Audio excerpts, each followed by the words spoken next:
entering holy ground. Take off your shoes. Take off your shoes because this ground that you walk on is holy ground. Yeah. Listen how this works now. This is amazing. The second part of tzebet. The tzebet, the second one is from holy ground. How do we know? Here's one example we gave you.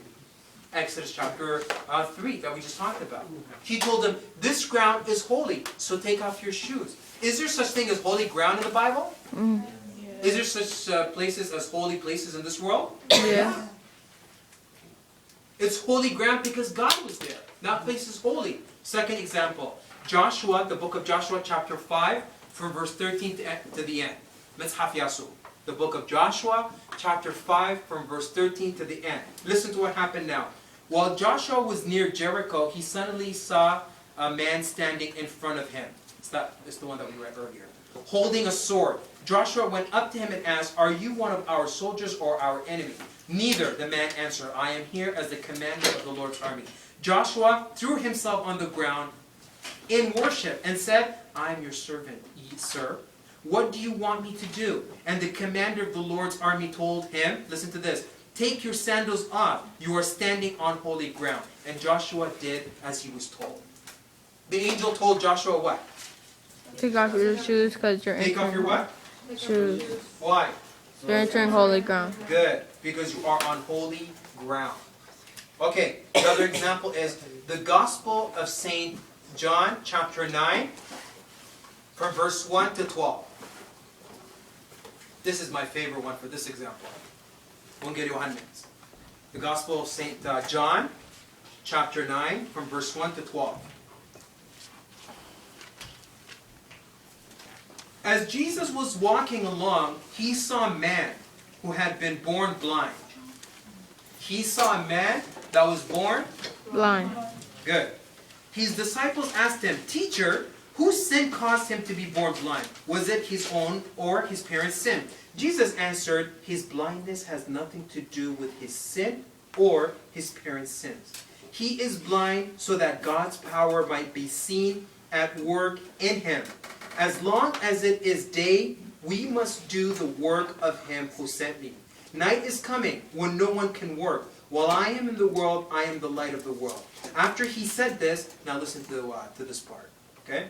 After he said this, Jesus spat on the ground and made some mud with the spittle or with the spit. He rubbed the mud on the man's eye and told him, "Go and wash your face in the pool of Siloam."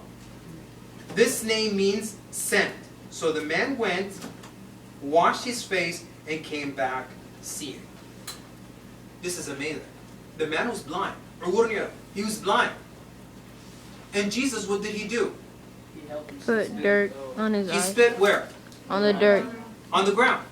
He spit on the ground, mixed it with the ground or the sand that was there, took some of it, put it where? On his eye. And then he told him, go to Siloam. Go there and wash your face in Siloam pool. And he did that. What happened to the man?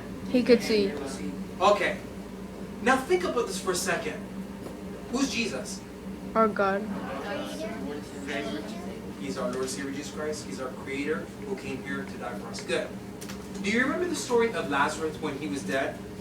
Yeah. And he rose Lazarus and he said to him, what did he say to him? "Lazarus, Lazarus, what? Come out." Did Lazarus come? Yes. Good. Who has this kind of power to raise the dead? God. God. Okay, I have a tricky question for you now, because I'm coming to a point. Then, if he could raise Lazarus like this, and he saw the blind man, why do you think he didn't say to him, "Oh, you're blind? Get out. I cure you. Go." No. Listen to my question. Why he didn't do that? He's Jesus. Nothing is impossible.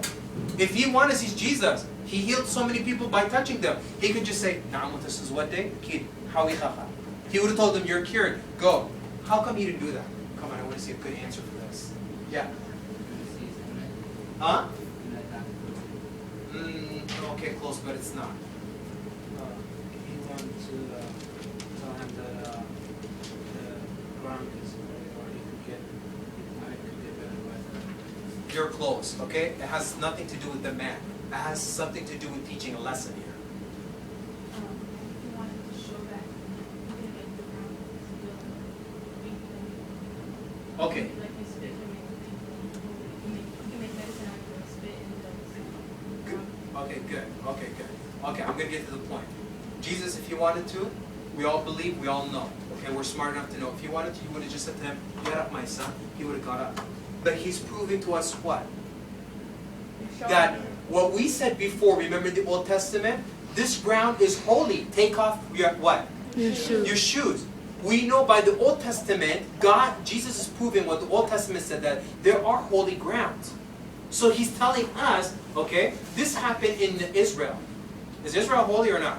Yeah, it is holy. That's where the prophets and Jesus and all of them were walking. So it is holy ground. He's teaching us that even by the holy ground, if we have faith, what can happen to us? Huh?